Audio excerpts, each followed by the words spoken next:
В этом году Россия отмечает немало славных дат, но, безусловно, самое важное, самое главное из них – это 200-летие Бородинского сражения. Поэтому прямо сейчас мы здесь, в 130 километрах к западу от Москвы, на легендарном Бородинском поле.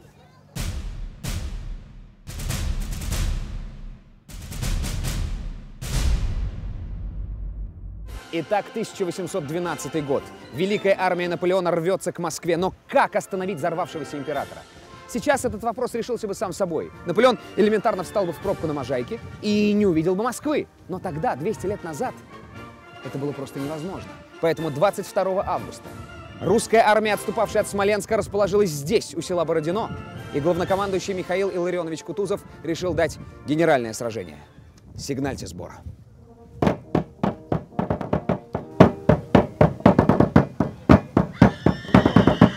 Итак, 26 августа в половину 6 утра началось сражение.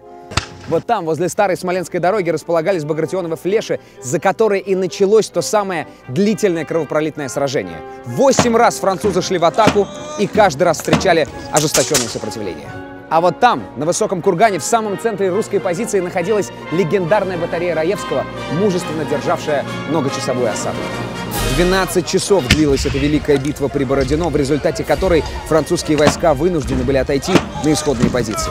Историки до сих пор спорят, кто же одержал победу в этом сражении. На мой взгляд, лучше всех на эту тему высказался сам Наполеон. Битва на Москва-реке оказалась одной из тех битв, где были проявлены наибольшие достоинства и достигнуты наименьшие результаты. Французы показали себя в ней достойными одержать победу, а русские заслужили право быть непобедимыми.